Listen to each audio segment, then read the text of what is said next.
Buenos días. Se va a dar inicio a la audiencia pública del expediente 3360-2025 TCE, recurso de apelación con la lectura del acta. Miércoles 16 de abril de 2025, audiencia pública de la segunda sala del Tribunal de Contrataciones del Estado, presidida por el vocal Daniel Alexis Paz Winches e integrado por los vocales Steven Aníbal Flores Olivera y César Arturo Sánchez Caminiti. Expediente número 3360-2025.tce.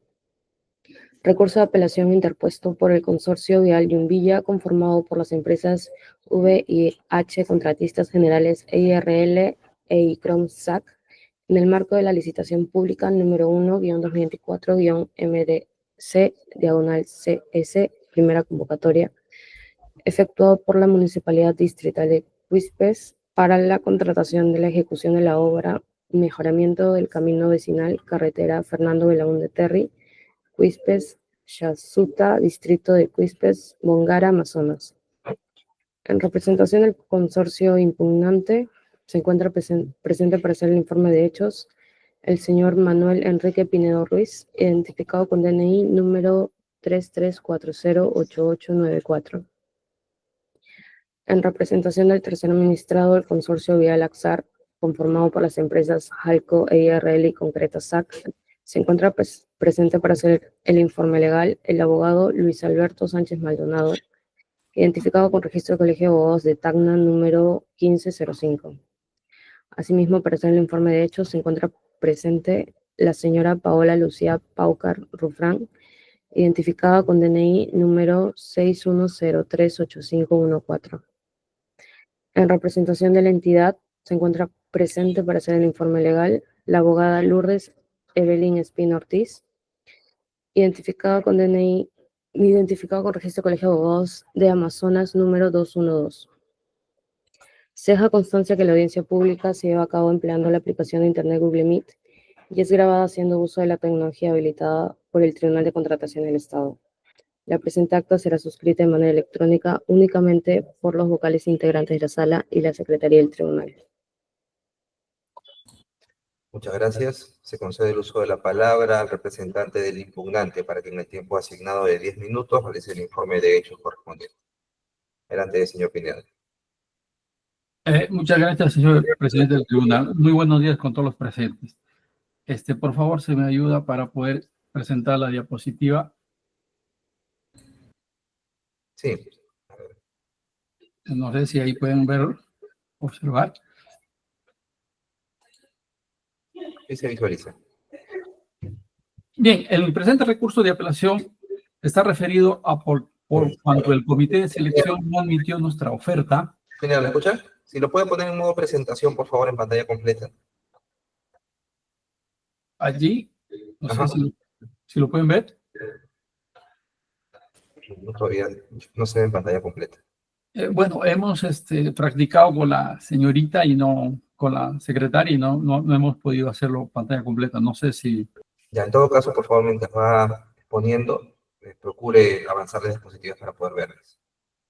En este momento sí pueden observarlo, la diapositiva 1. Sí se visualiza, sí se visualiza. Bien, como les decía que el comité de selección no admite nuestra oferta porque observó la vigencia de poder del consorcio VIH por tener un título pendiente. Al respecto, ya el tribunal en muchas resoluciones ha indicado que las bases integradas constituyen las reglas definitivas del procedimiento de selección. Es en función de ellas que se deben formular las ofertas y efectuar la calificación.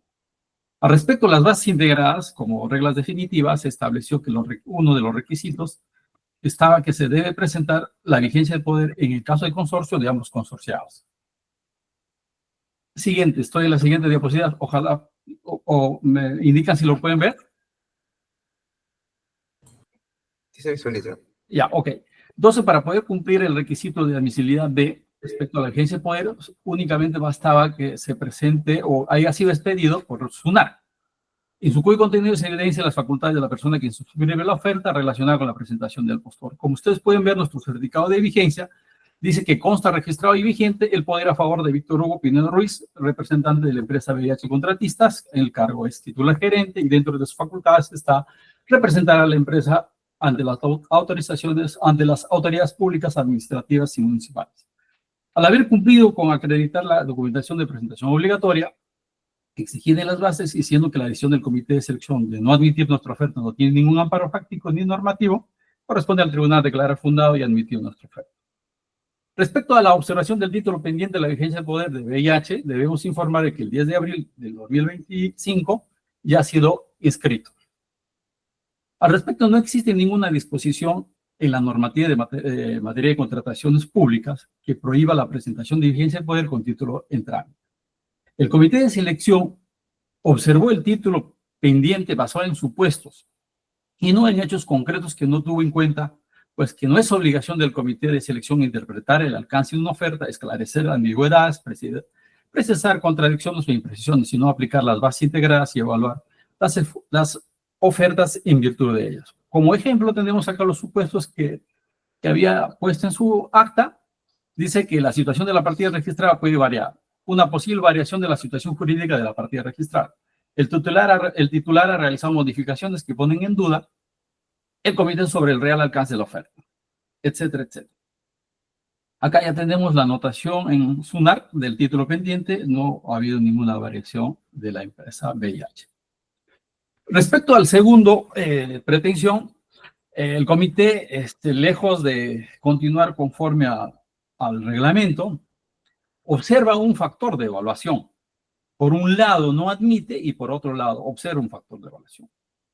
Entonces, tengas en cuenta que las etapas son preclusivas. Sin embargo, a pesar de eso, nos vamos a pronunciar al respecto. Su observación en un factor de evaluación está referida al certificado ISO 45001-2018 de un consorciado del consorcio, ¿no? De ICRON, en este caso de ICRON-SAC. Ellos vinculan, para eso han entrado a la página SUNAT, han vinculado diciendo que no tiene actividad de construcción, por lo tanto no debe ser tomado en cuenta el certificado ISO, ¿no? Al respecto, las bases integradas como reglas definitivas en ninguno de los puntos establece la obligación de que esté relacionado a la ficha RUC. La ficha RUC obviamente simplemente es para unas actividades netamente con la SUNAT. Sin embargo, en la misma ficha RUC que ellos han logrado ingresar, se puede ver de que la empresa ICRON sí tiene las actividades de arquitectura e ingeniería y actividades conexas. Y también en su sociedad de la empresa se encuentra el objeto de construcción, ampliación, mejoramiento y rehabilitación de carreteras. En la parte final pueden ver la copia literal de ICRON-SAC. Por lo tanto, no tiene sustento para poder observar un factor de evaluación. Respecto a nuestra tercera pretensión, hemos solicitado que se le otorgue 0 puntos al adjudicatario en la evaluación de sostenibilidad ambiental y social y también en la integridad en la contratación pública. Respecto a la sostenibilidad ambiental y social, observamos que Alcomperú acreditó la práctica B1 y Concreta B acreditó la práctica B3. Nosotros consideramos que ambos deberían haber acreditado ya sea la B1 o la B3. Adicional a ello, observamos que Alcomperú, en la verificación de su propio certificado, observamos que la que la acredita el certificado o la que le emitió el certificado, que es ARS, dice que no se encuentra en su página web, ¿no? O se encuentra retirado. Tampoco también hemos encontrado registrado en la IAF. Por lo tanto, acá corresponde que se le otorguen los 0 puntos. Respecto a la integridad de la contratación pública, acá tiene algo especial respecto al certificado ISO 37001-2016, que tienen que encontrarse ya sea en INACAL o a través de acuerdos de reconocimiento mutuo, que vienen a ser prácticamente 4. La IAF, la Interamerican, la Europea y la PACA, la Pacific Acreditación. Nosotros observamos los dos certificados que han presentado. Uno lo emite la ARS y el otro lo emite el sistema CERTS. Pero en la parte final vemos que está acreditada por una certificadora internacional que es la UAF. La UAF en ambos, la UAF, y nosotros hemos solicitado a la IAF una consulta, dice, solicita información si la empresa UAF, si está acreditada por su organización en la ISO 37001. Y la IAF nos responde, el día 14 de abril, nos dice que la norma ISO 37 no está incluida en los alcances de la IAF, por eso no aparece en la lista de normas acreditadas por la UAF. También hemos solicitado información a INACAL, nos han otorgado 2 oficios en la cual, en el mismo sentido, se le hace la consulta respecto a la IAF. Y nos dice que en una de las respuestas nos dice que no es, que como la ISO 37000 no está en la IAF, ¿no? Igual en la consulta 2 y en la consulta 3 tampoco se encuentra en la PAC, ¿no? Entonces, inclusive, en la pregunta el número 3 nos dice que no tiene el ISO 37001, en la 4 nos indica los ISOs, tampoco está el ISO 37001, y la 5 tampoco se encuentra la 37001. Entonces, por lo tanto, digamos que no existe la acreditación por la IAF. O otro de los 3 otros organismos, tampoco lo están, ¿no? También se solicitó, ya que este oficio número 0285 de INACAL del 2025 se encuentra en la página web de Sistermat, y donde nos llamó la atención, y hemos hecho una consulta al respecto, y donde nos aclaran, nos dicen que se hace referencia a la norma ISO UFAP, no es miembro firmante de la IAF en el alcance 37001, y nos adjuntan el oficio 00285 que se encuentra en la página web de Sistema CERS. Ahora, hemos entrado también a la página de la UAF para ver en qué se encuentra certificado a través de la IAF, o cuál es el reconocimiento de este organismo, y solamente tienen ciertos ISOs menos la 37001-2016. Por lo tanto, no tiene el alcance del ISO 37001, tal como piden las bases integradas, ¿no? Y las bases están. Tampoco se encuentra en la PAC, la UAF, a través de su página web. Y también hemos verificado el certificado de Alcon Perú, y en la IAF no se encuentra el dicho certificado. También hemos verificado en la misma, la que le emite el certificado, tampoco se encuentra, dice el estado retirado. También hemos verificado el sistema de Manager Service que otorga al segundo consorciado concreta, y solamente tiene ante la IAF los 4 ISOs menos el ISO 37007. Respecto al cuestionamiento del tercer administrado, el tercer administrado observa nuestro ISO 37001 por no estar en el rubro de construcción y solo en transporte de carga terrestre. Nosotros nos preguntamos cómo tuvo acceso a nuestra oferta, que según el artículo 61.3, en concordancia con la absorción 10, dice: luego de otorgar la buena pro, no se da a conocer las ofertas cuyos requisitos de calificación no fueron analizados y revisados por el comité de selección o el órgano encargado de la contratación, según corresponda. Eso respondieron en la absolución de consultas, pero parece que ellos tienen privilegio y han logrado tener acceso a nuestra oferta. Al respecto, no se encuentra en las bases integradas comunes los requisitos para la BDS, el certificado ISO, la ficha RUB. Esto es como en la actividad de RUB de construcción, ¿no? Como hemos explicado anteriormente, ICRONSAC, de acuerdo a la ficha RUB que ellos han presentado en su acta de calificación, también tiene las actividades de arquitectura e ingeniería. Y de acuerdo al objeto de su constitución, tiene las actividades de construcción, ampliación y mejoramiento y rehabilitación de carreteras a nivel nacional, departamentales y caminos vecinales. Como ustedes pueden ver, en la parte izquierda se encuentra la consulta al RUB que hemos extraído del acta, y en la parte derecha es la copia literal de ICRON, donde figuran las actividades de construcción. Eso sería todo, señores miembros del tribunal. Muchas gracias, buenos días. Muchas gracias. Por favor, deje de compartir su pantalla. Se concede el uso de la palabra a los representantes del tercero administrado, para que en el tiempo asignado de 10 minutos realicen de manera conjunta el informe legal y de hechos correspondiente. Adelante, por favor. Muchas gracias, señor presidente, señores vocales y a todos los asistentes. Si bien es cierto, vamos a absolver este recurso de apelación,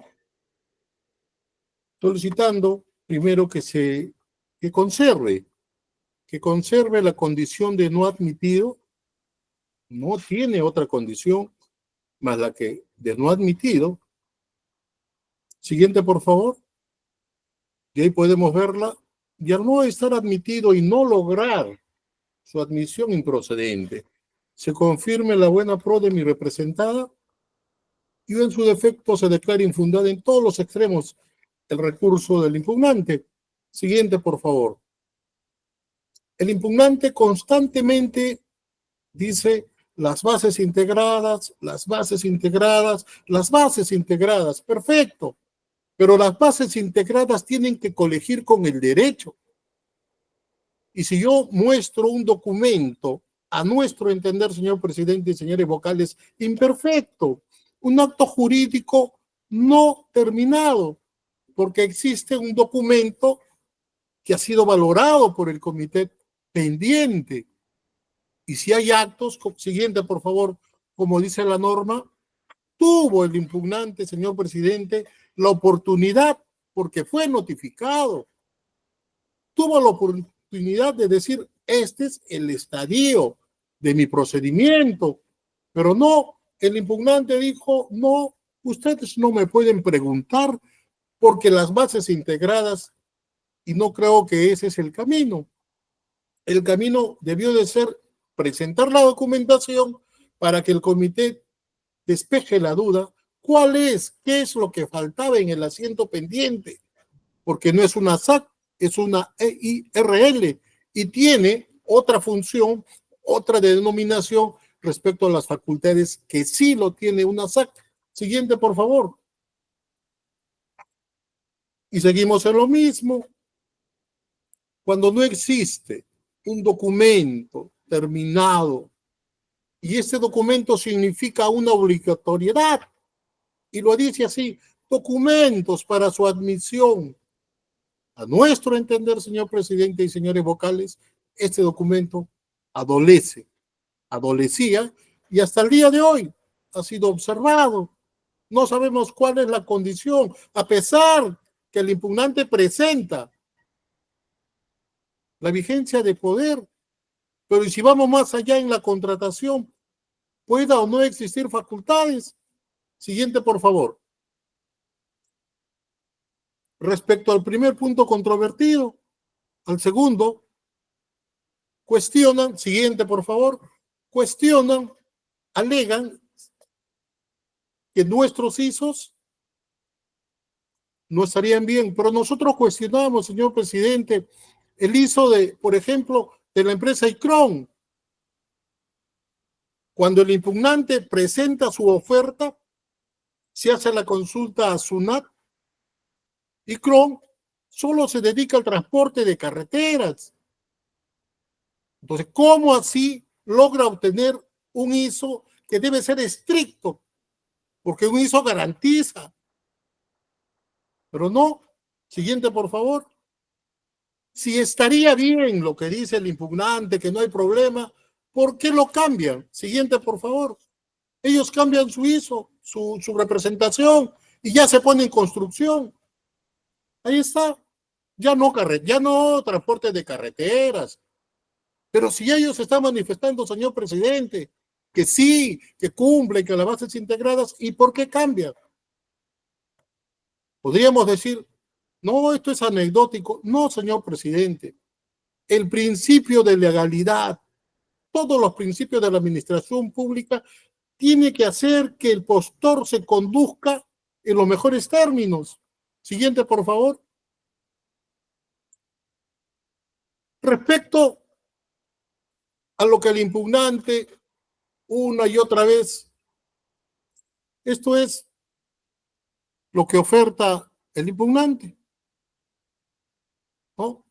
Y nosotros, aquí dice que el señor es constructor, aquí dice que, y el señor impugnante acredita con su estatuto, que sí soy constructor, pero lo cierto es, señor presidente y señores vocales, que en el momento de la presentación de la oferta, el postor no tenía esa condición, y por eso hemos solicitado en nuestro escrito se envíe un documento a través del principio de verdad material, porque tenemos que este hecho, que ellos lo muestran como cierto, nosotros lo ponemos en duda. ¿Cómo obtuvo este certificado? O sea, lo rifan, lo sortean, lo dan así. Si el señor no tuvo la condición de constructor. Y esto es alarmante. Todo el impugnante solo dice las bases integradas. Las bases, está bien, pero tenemos que ser congruentes y diligentes en lo que presentamos. Siguiente, por favor.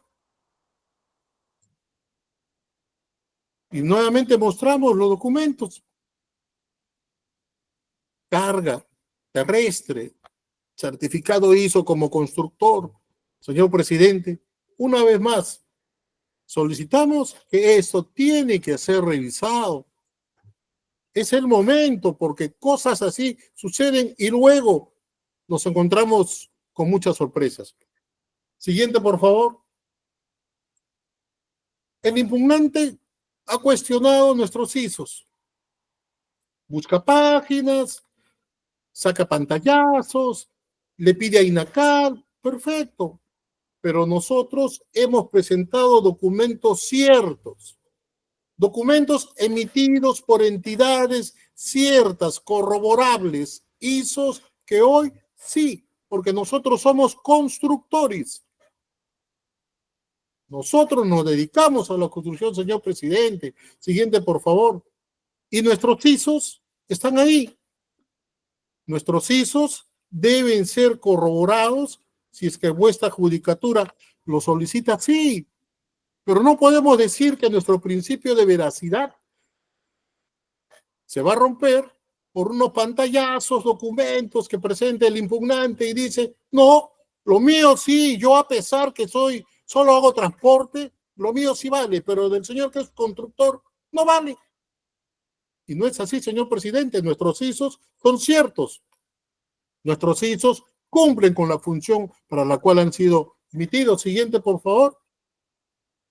Y ahí están. Cumplen con lo que dicen las bases integradas, que son las reglas definitivas, a las cuales nos sometemos las partes, la entidad y los postores. Y nuevamente digo, principio de verdad material. Si aduces un hecho, demuéstralo. No me puedes traer documentos de pantallazos y decir, o inspirarte en este momento y decir, no, de acuerdo, él no sirve, no sirve.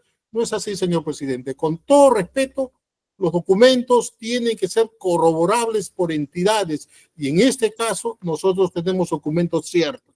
Siguiente, por favor.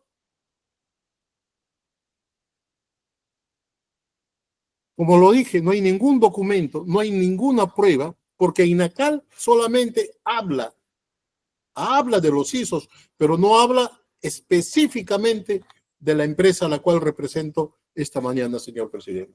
Por todo lo expuesto, señor presidente, solicitamos se declare infundado en todos sus extremos el presente medio de impugnación. Muchas gracias. Bien, muchas gracias.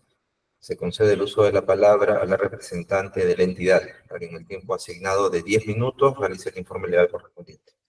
Adelante, doctor Espino. Buenos días, señores vocales y a todos los presentes.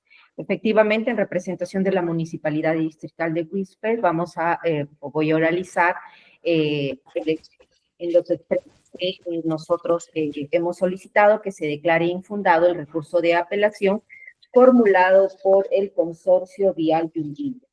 ¿Por qué, señores vocales? Ya hemos escuchado ambas partes, pero también nosotros como entidad nos manifestamos nuestra posición, en tanto ya se ha especificado que la observación que realizó el comité en este caso fue la de esta observación que se registraba en la vigencia de poder del consorciado VIH Contratistas Generales EIRL. ¿Cuál era la observación? La observación realizada por el comité ha sido la de títulos pendientes. Esto es que con fecha de presentación 24 de febrero del 2025 y dice actos, modificación de estatutos de EIRL. En esos extremos y teniendo en cuenta, señores vocales, que tratándose de una EIRL, es así que precisamos que se deba tener en cuenta pues lo prescrito en el artículo 9 del decreto legislativo número 21621, asimismo el artículo 36, el 37 y el artículo 40. En razón de lo prescrito por la norma antes señalada, es así que el comité plantea esta observación, haciendo una evaluación integral de acuerdo a sus facultades y solicita al consorcio especifique o subsane esta observación que realice y que cumpla con informar de los posibles cambios que haya efectuado el consorciado VIH Contratistas Generales EIRL. aspectos que estaban dentro de sus facultades o su autonomía, teniendo en cuenta pues el principio de prioridad. Le otorga un día para que el consorciado o el representante legal del consorcio especifique y precise cuáles son estos posibles cambios. ¿Para qué, señores vocales? ¿Para qué le pide? Precisamente para que les genere o le informe sobre estas modificaciones y que estas modificaciones pues no varíen o no pongan en riesgo el objeto de la contratación, ¿verdad? Sin embargo, pasado o el transcurso del plazo otorgado, pues el consorciado no cumple con presentar lo solicitado por los miembros del comité y por lo tanto los miembros del comité dan por no admitida la oferta, en este caso presentada. Y nosotros como entidad consideramos que el comité actuó de acuerdo pues a sus facultades y por ende declaró como no admitida la oferta antes mencionada. Otro punto, en el punto 2.10 que ha señalado también el apelante, la posición de la entidad que nosotros solicitamos es que se hace una comparación con la denominación de una empresa postora que no ha formado parte de este procedimiento de selección. En este punto hay que hacer hincapié porque hacen una comparación con Alcon, Perú e IRL, lo cual difiere pues de la razón social que es Alco, Perú e IRL. Por lo tanto, bajo estos criterios no vamos a precisar mayores aspectos. Ahora, señores vocales, sobre el punto 2.14, que ya, ya he hecho una precisión antes, se ha precisado que las bases no especificaban, dice, o las bases integradas no han establecido que si en el certificado de vigencia de poder estuviera en trámite un título, el comité de selección debe desconocer dicho certificado. También, señores magistrados o señores vocales, también en reiteradas pronunciamientos del Tribunal de Contrataciones del Estado, se ha reiterado la facultad, la autonomía del comité para hacer una evaluación integral y aseguren ellos una contratación objetiva y una contratación que permita al Estado asegurar el objeto de esta contratación. Y es bajo estos extremos, señores magistrados, que se realiza esta observación, por cuanto, y resulta lógico, señores vocales, que este rubro de pendientes haya generado esta situación de duda, porque era diferente a todos los postores, o no, de todos los postores que se habían presentado, es el único que tenía esta situación. Entonces, al haberle dado, y el trato debe ser también igual para todos. Y en base a este análisis integral, pues de la información y de la documentación de todos los postores, es que se realiza pues esta observación. Ahora, otro punto, del 2.15 se ha precisado y que se tenga en cuenta, señores vocales, que a folios 40 y 41, este título, el número 2025-59-5077, fue observado con fecha 12 de marzo del 2025, a horas 19, 16 y 51 horas, en horario posterior al cierre de acta de fecha 12 de marzo del 2025. Y esos aspectos nosotros solicitamos que se tenga en cuenta. Otro punto relevante, señores vocales, es lo establecido en el 2.27 al 2.29 del recurso de apelación, que ya se ha oralizado o ya lo han precisado los que me han antecedido, en razón de los ISOs obtenidos por el consorciado ICRON SAR. Se ha precisado pues que no corresponde a la actividad comercial principal, por lo cual se encuentra autorizado. Ahora, aquí hay que precisar pues que la inscripción en el RUC es un requisito para ser incluido en el Registro Nacional de Proveedores y por ende necesario para participar en los procedimientos de selección, y estos deben guardar relación, pues claro está, con los ISOs que también se obtienen. Ahora, este consorciado del apelante, ¿por qué fue observado? Porque los ISOs que han sido emitidos al consorciado han sido emitidos en la actividad de construcción. Entonces, en consecuencia, el comité, nosotros como entidad consideramos que el comité realizó una evaluación regular, de acuerdo a sus facultades, una evaluación integral y en cumplimiento, pues, de lo estipulado en la ley y el reglamento de contrataciones, y por lo tanto el recurso impugnatorio debe declararse infundado en todos sus extremos. Eso es todo, señores. Muchas gracias. Buenos días nuevamente. Gracias. Se consulta al representante del impugnante si va a hacer uso de su derecho de réplica. Sí, señor presidente, muchas gracias. Por 3 minutos, adelante.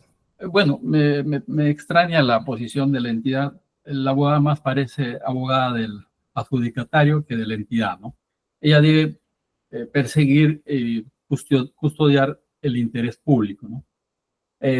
Imagínense, ha llegado a comparar Alcon con Alcon Perú, ¿no? O sea, por una letra dice que no quiere pronunciarse al respecto. Respecto a la vigencia de poder, el comité no tenía por qué observar, porque o sea, las observaciones son subjetivas.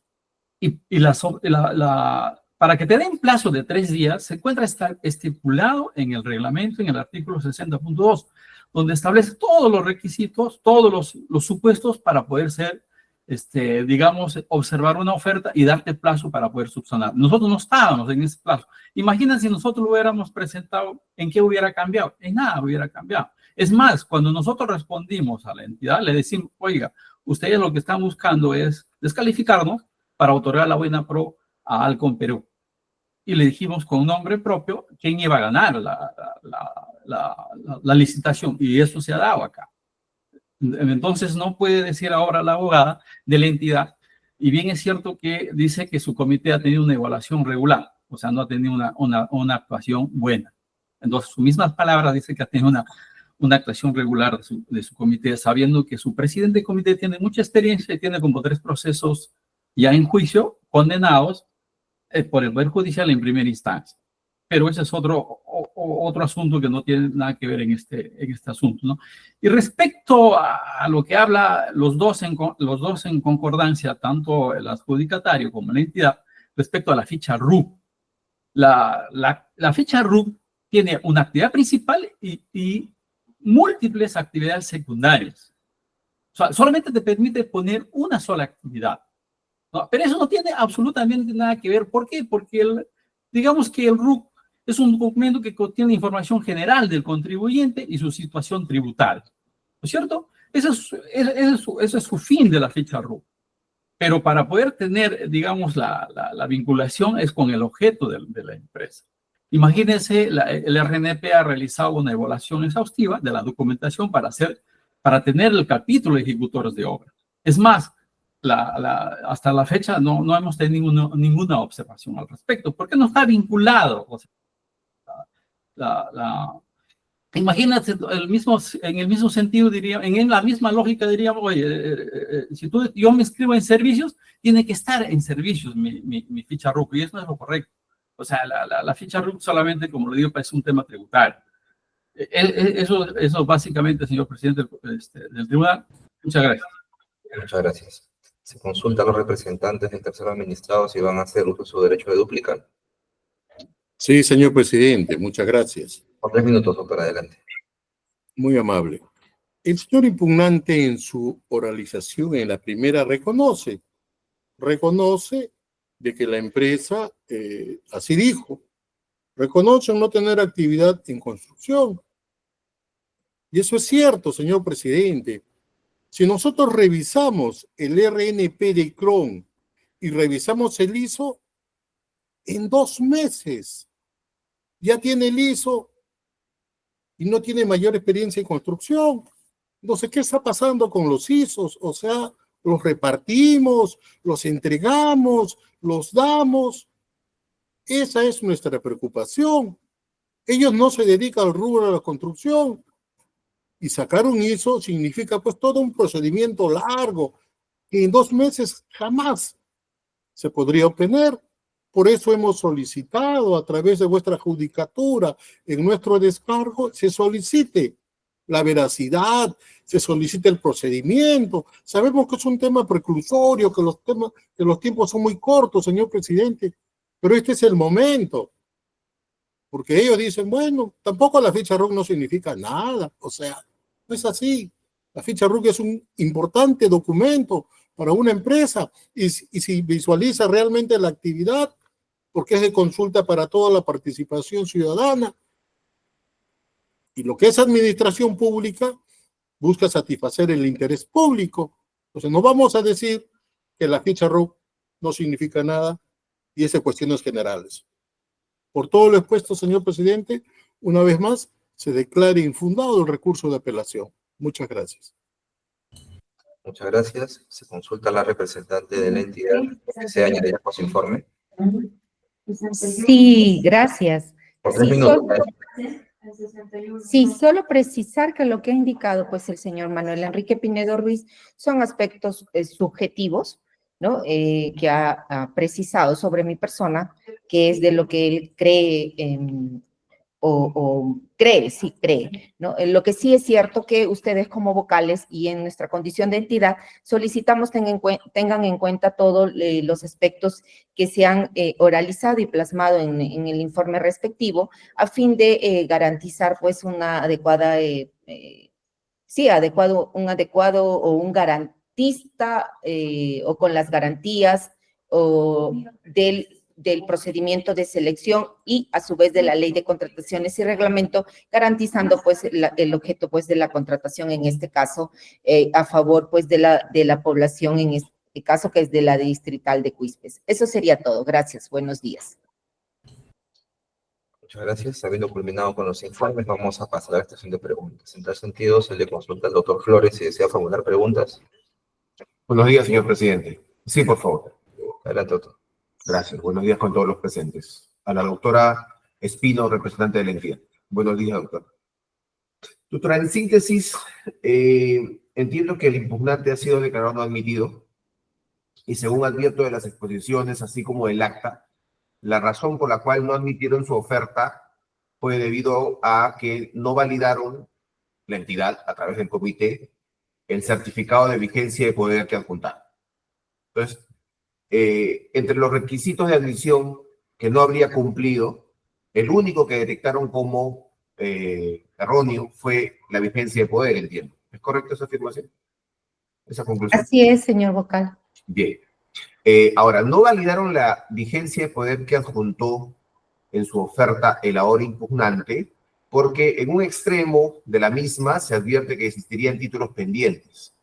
Pero haciendo una lectura, aun cuando tratásemos de ponerlos en la lógica del comité que usted valida en este informe oral, que por esta anotación de títulos pendientes no resultaría válida la representación que ejercería el señor respecto de esta empresa individual de responsabilidad limitada, porque se trata de una IRL. Vemos que los títulos pendientes está referido a la modificación del estatuto. Y mi pregunta es entonces, ¿en qué medida la modificación del estatuto podría desvirtuar la representación, que es lo importante, ¿no? Lo que interesa para efectos de que se solicite una vigencia de poder o una oferta, la representación que ejercería el señor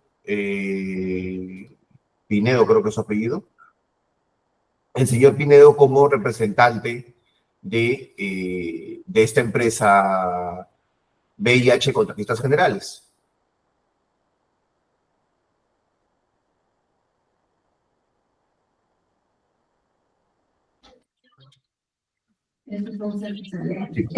Sí, Adelante, le escuchamos. Sí, gracias. Sí, efectivamente, lo que usted precisa es correcto. O sea, lo que nosotros como entidad, y como lo he oralizado, lo que nuestra posición es la siguiente. Si bien es cierto, como la vigencia de poder, pues acredita en este caso la titularidad de este consorciado, Lo que también es cierto es que estando las modificaciones de los estatutos de esta EIRL y los alcances que comprenden las mismas para el cumplimiento de las obligaciones como consorciado, pues entendemos que el comité en esos extremos solicitó las aclaraciones y que se le precise cuáles eran las modificaciones que se habían realizado a los estatutos para que le genere en todos sus extremos la convicción de que estas modificaciones no generen algún alcance que ponga en riesgo que ponga en riesgo el objeto, en este caso, de la contratación o del procedimiento de selección. Y a esos extremos es que se realiza esta observación y se le otorga el plazo de un día. Es más, se le ha dado el plazo para que pueda precisar ese alcance que se le ha dado, porque se le ha otorgado ese plazo para que subsane, aún así no presentó, porque aquí también tendremos que evaluar que habiéndosele dado el plazo, no cumplió con presentar o precisar al comité estos alcances que se le requería. Doctora Espino, disculpe que le para que le cree la convicción al comité de sobre estos alcances de estas modificaciones de los estatutos. Sí, lo escucho, señor. Disculpe que le pretendía interrumpir, pero parece que no me escuchó. La vigencia de poder, doctora, es solicitada a los postores en los procedimientos de selección para que quede claro que quien está actuando en representación del postor tiene poderes suficientes para ello. Esa es la razón por la cual se solicita vigencias de poder en las ofertas de los postores. En la vigencia de poder que han juntado este consorcio, específicamente para el caso de uno de sus consorciados, la empresa VIH, se señala que el señor Pinedo es el titular gerente, porque se trata de una IRL. Y según la ley especial que regula la IRL, los titulares gerentes tienen poderes plenos de representación respecto a estas empresas individuales. Si la vigencia de poder que apuntó en su oferta señala que hay un título pendiente referido a la modificación del estatuto, ¿en qué medida ese título pendiente de registrar, esa posible modificación del estatuto, restaría representación cuando la designación de este señor se expresa en dicho documento registral? Eso es lo que quiero entender. ¿Por qué le genera duda? Y bueno, el comité habrá tenido sus razones, pero usted está aquí en esta audiencia en representación de la entidad. Se supone que es una instancia superior a la evaluación que hizo el comité. Y en eso radica mi pregunta. Así es, señor Bocat. Bueno, en ese extremo, por eso voy a precisar lo siguiente, que la vigencia de poder sí o sí tiene que estar relacionada con los estatutos, en este caso de la empresa. Eso debe quedar claro, que esta sí o sí tiene que estar relacionada con los estatutos. Y teniendo en cuenta que los estatutos sufrían pues una modificación, claro está que la vigencia de poder también podría o no estar relacionada a estas modificaciones. Entonces, en esos extremos, nosotros nos vamos a pronunciar. O sea, que modifiquen el estatuto podría significar, a su parecer, que también se modifique la representación. Porque la vigencia sí o sí tiene que estar relacionada con los estatutos. Esa es la interpretación que usted le brinda, doctora Espino. Esa es la interpretación que nosotros le brindamos. Sí o sí tiene que guardar relación con los estatutos. Y al ver una modificación de los estatutos, pues la vigencia de poder también podría cambiar. De acuerdo. Ahora dígame, este postor impugnante fue no admitido. Eso implica que su oferta no superó esta etapa preclusiva, como bien se ha repetido en esta audiencia, y no correspondía que sea ni evaluada ni calificada. Pero vemos que en el acta el comité también ha hecho una revisión de un factor de evaluación. ¿Considera usted regular esta actuación? Que el comité haya revisado el cumplimiento o no de un factor de evaluación por parte del impugnante, pese a que fue declarado no admitido.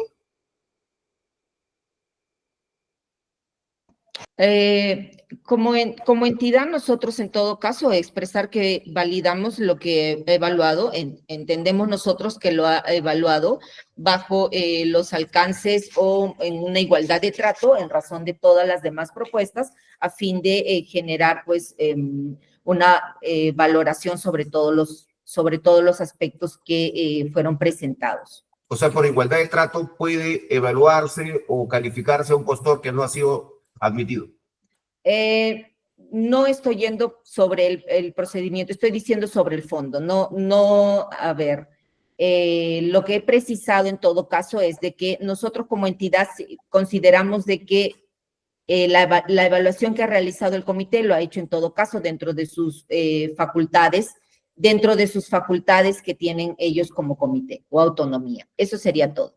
Ok, le agradezco las precisiones. Finalmente, doctora Espino, estoy revisando las bases del procedimiento y veo en el rubro factores de evaluación, ya que han sido materia también de cuestionamientos, tanto del impugnante como del adjudicatario, y veo que además del factor precio, que tenía un puntaje de 95, se ha considerado estos factores referidos a la sostenibilidad social, ambiental y integridad en la contratación pública. Y veo que respecto a estos factores se ha considerado un peso de 5 puntos en las bases. Ahora, en cuanto al factor de evaluación, sostenibilidad ambiental y social, no me queda claro el puntaje que se asignaría respecto de el cumplimiento de dicho factor. Voy a compartir la pantalla, porque ahí sí estuve revisando las bases integradas y no las entendí. Y le ruego a usted que nos ayude como representante de la entidad. ¿Se puede ver mi pantalla? Sí, doctor. Sí, ¿no? Gracias. A ver, están otros factores de evaluación de 5 puntos. El factor sostenibilidad ambiental dice máximo 3 puntos. Y por la acreditación de una de las prácticas de sostenibilidad, no se aprecia cuánto puntaje se va a brindar, porque está en blanco esto. No acreditar significa 0 puntos. Y respecto a este factor sostenibilidad ambiental, se consideran, me parece que 4 o hasta 5 prácticas. La primera, lo he resaltado, referida a gestión de seguridad y salud del trabajo. La segunda, responsabilidad social. La tercera, gestión ambiental. La cuarta, responsabilidad hídrica, y la quinta, cinco criterios, 5 certificaciones. La quinta es gestión de energía. ¿Cómo sería la asignación de puntajes si un postor acreditase, digamos, las 5 prácticas, ¿no? Presentase los 5 certificados respecto a este factor sostenibilidad ambiental y social? Si no se identifica, y además dice que el máximo puntaje por el cumplimiento de este factor sería 3 puntos. Y dedujo que sería 3 porque para el siguiente factor, que ella es la integridad de la contratación pública, se considera 2 puntos, presumo, ¿no? Porque también está en blanco, pero dice máximo 2 puntos por la presentación de este ISO 37001. ¿Cómo es la evaluación de puntajes? ¿Cómo iba a ser la evaluación de puntajes en este factor de evaluación? Sí, señor vocal. Lo hemos también detallado en nuestro informe. Como se detalla en las bases integradas, pues el postor solo debía acreditar una práctica de sostenibilidad ambiental y obtener los 3 puntos. O sea, solo bastaba acreditar una práctica de sostenibilidad ambiental. ¿Solamente una de las 5 o solamente una?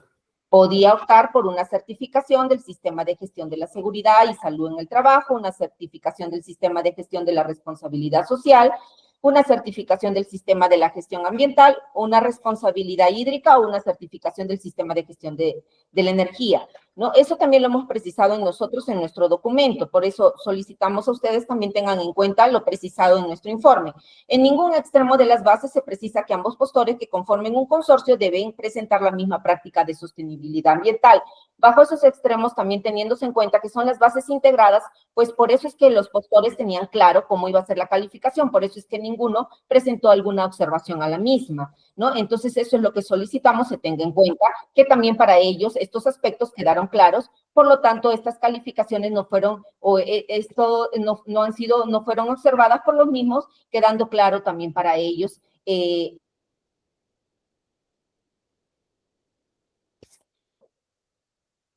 Doctor Espino, creo que se cortó la última parte. No, tan solo precisar que respecto a este factor, no, mis preguntas no iban relacionadas al cumplimiento e incumplimiento de alguno de los postores, sino que como ha sido materia de cuestionamientos por ambos, me llamó la atención cómo se estaba asignando los puntajes en virtud de este factor. Vamos a considerar los argumentos esbozados en esta audiencia pública por todas las partes intervinientes. Le agradezco. Es todo de mi parte, señor presidente. Gracias a usted. Gracias, doctor. Doctor Sánchez, ¿desea formular preguntas? Buenos días, señor presidente. No tengo preguntas a formular. Gracias. Muchas gracias. Por mi parte, tengo una consulta para el representante del tercero administrado. Doctor Sánchez, mi consulta tiene que ver con la última parte de su alegación respecto de este argumento que se usó para no admitir la oferta del impugnante, en el sentido de que su RUC tenía actividades que finalmente no determinaban o no estaban, no eran congruentes con la emisión del ISO, finalmente.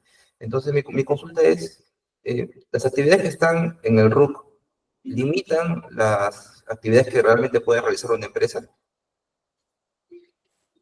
Muchas gracias, señor presidente.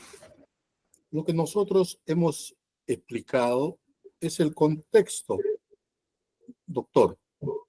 Si bien es cierto, no lo van a limitar, pero nos alimenten el concepto. O sea, si yo estoy seguro que mi primera actividad es transportista de carreteras, ¿por qué en la apelación y en nuestro cuestionamiento lo cambio?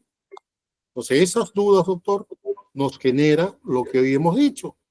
Tenemos que cursar a la entidad emisora. ¿Cómo así? En 2 meses obtienes un ISO que para muchos segundo año no sale, doctor. Ese es nuestro cuestionamiento. Muchas gracias. Ok. Y para la representante de la entidad, una consulta justo a partir del comentario también que hizo en su intervención al momento de hacer la exposición. Señalaba usted que el tribunal ha sido claro y ha emitido varias resoluciones en el sentido de que los comités tienen cierta autonomía para tomar decisiones, ¿no? Y es cierto, pero también es importante recordar que esa autonomía se ejerce dentro de unos límites, ¿no? Esa discrecionalidad no es abierta. Y dentro de esos límites me quedaba la duda en cuanto a la argumentación que hace o que usa el comité al momento de determinar la condición de la oferta, ¿no? Porque ¿cuál es la conclusión a la que llega, según lo que dice el acta? Que no se puede conocer a ciencia cierta qué tipos de modificaciones ha realizado el consorciado. O sea, ¿cuál es el hecho concreto finalmente ahí? Si, según manifiesta el comité en el acta, no conoce las modificaciones o no sabe qué cosa es lo que va a suceder finalmente con ese título pendiente. De esa manera se puede ejercer una correcta motivación al determinar la admisión de una postor.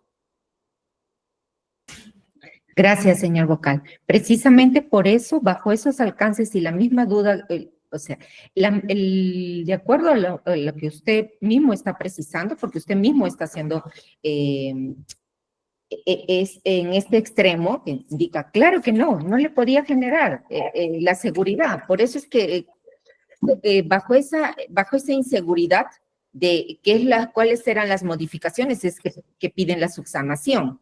Entonces, resulta claro que no les causaba o no tenían esta seguridad que para poder resolver se requiere, ¿no? Eso sería todo. Gracias. Entonces, ¿usted considera que si el comité no está seguro de algo, está habilitado a no admitir una oferta?